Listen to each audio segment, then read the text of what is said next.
Hey everyone, Jamie here. Welcome to your second HTML tutorial. In the last tutorial we just learned how to set up a basic HTML web page and what HTML is all about, so if you missed that one, feel free to go on over and take a look. But in this tutorial we're going to learn how to add and space text. Obviously in HTML, text is one of the most important things, I guess you could say, that there is, because you're trying to display information to users, text, pictures, stuff like that. But we'll concentrate on text in this tutorial. In the last tutorial you saw how we can add text just by typing a bunch of characters on the screen, and that'll then be output to the browser. But there's different ways we can add text and space text, so I figured I'll go over those in this tutorial. So as you'll notice, I cleared the entire canvas basically of the code that we had last time, so let's reset up our HTML page. Actually, let's choose our language here. Okay, we'll use our beginning or opening HTML tag and our closing tag. Add a little more space here. And then we'll add our head tags. And also remember that everything that goes between two tags has the settings of the tag applied to it. So for example, anything that goes between the HTML tags here has the HTML attribute basically applied to it. So anything between these head tags is going to be in the header of the web page. So inside the header, we'll add a title and a closing title tag. And also, if you'll remember, the title goes up here in a web page, so in Firefox you'll notice that the Mozilla Firefox start page happens to be the title of the web page, and I can show you that by going to view the source, and here's their title. It's using some other code inside of the title, I believe, but that's where their title is located. Anyway, back to our code. So our title, we're going to call this, I don't know, whatever you want to call it. I'll call it text tutorial. Okay, so now we can add our body tag and our close body. We'll kind of space this out nice. Okay, so anything that goes between here is going to be our body, and this includes texts, pictures, links, anything like that. So in this tutorial we're going to learn how to add some text. And there's a couple different ways we can go about doing that. We can just, actually let me save this first. File, save as. We'll call this second HTML tutorial. And we'll save that to the desktop.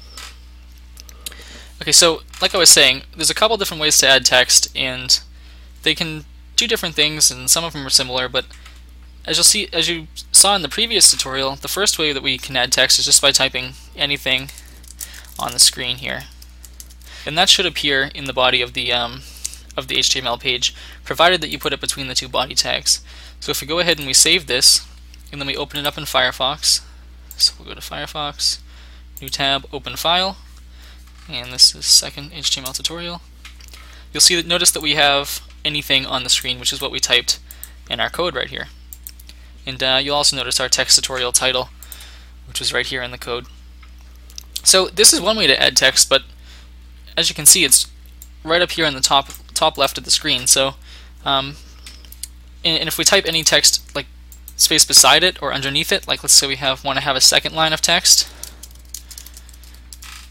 and we save that, go over here, refresh, you'll notice that the second line of text is actually right next to the first line of text, even though in our code we placed it underneath. And this is because HTML is basically parsed or viewed by the browser as just one continuous line. So we need to basically tell the browser that we want to have a space, and even if we insert a space right here, it'll still be there, and we can insert a bunch of spaces if we want to, and again it'll still be right there. That's because it's read basically one thing after the next by the computer. So one way that we can space text is by using the BR tag, and what that means is line break. And this is how you use a BR tag. There's no opening or closing tag, it's just one tag. You can also use it like this without the slash, but it's up to you however you want to use that. I tend to use the slash, but either way it'll work. So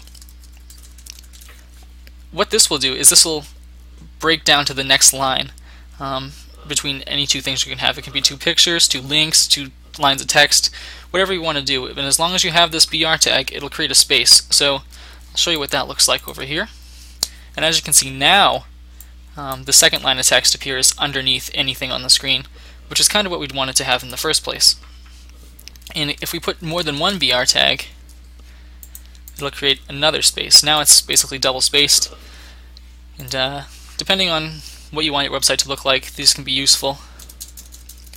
And you can also actually add it right after a line of text, and it'll still have the same exact effect.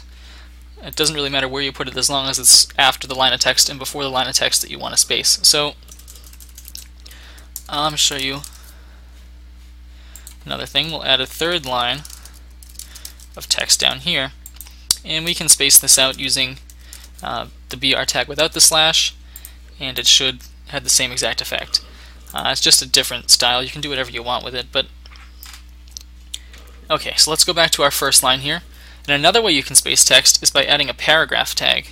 And what a paragraph tag does is it basically creates a paragraph of text using the text that's inside of the tag. So for example, let's say we want to create a paragraph, and this is the paragraph tag. It consists of just 2 brackets and the letter P for the opening tag, and the closing tag is the same thing with a /. So I can say this is a basic, or this is a paragraph. We save this, go on over to our browser and open it up, and you'll notice that it looks exactly the same as if we were to type it without the paragraph tags. So this is a paragraph. It doesn't really look like it's doing much, but you'll notice that if you add text after the paragraph tags, that it'll actually space it out, similar to how a break tag will do. So if we put a P here and create a paragraph, and then we create this is not a paragraph, but a second line of text. We save that, come on over. You'll notice that the paragraph tag automatically creates a space between this paragraph and whatever's underneath it or above it.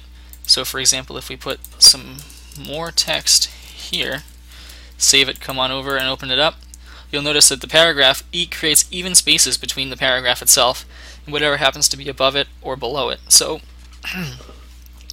this comes in handy if you're writing multiple paragraphs. For example, if we were to, this is cool, similar, that said cook, cool, similar to a line break tag, and we take this and copy it and paste it in there a couple times. And a cool thing about paragraph tags is that, or any basically opening and closing tag is, it doesn't matter if it's underneath something or right next to it, it still has the same effect on anything that's inside of the tag. So we'll just keep it underneath it, keep it between these 2 tags just to make it look organized. So anyway, this will show you how it works here.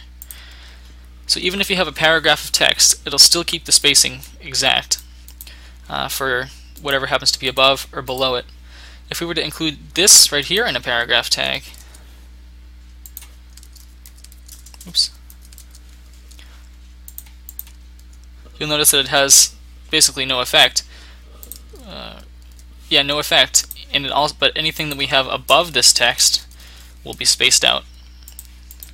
So it's good to use this tag if you're creating just multiple paragraphs of text, or you just want to space something in a particular way, and don't want to have to keep typing in BR tags. It works. You can have multiple BR tags within a paragraph tag if you want, and it'll space out the text if you want to. But basically, this is one way that you can go about spacing text, either using the BR or the paragraph tag. And you can also use it to space out other things, links, pictures, stuff like that. So feel free to play around with that for a while, and you can try maybe adding in some more paragraphs, see what it looks like. And then in the next tutorial, we're going to learn how to color text and format text, stuff like that. So feel free to check that out as well. Anyway, thank you for watching, and have a nice day.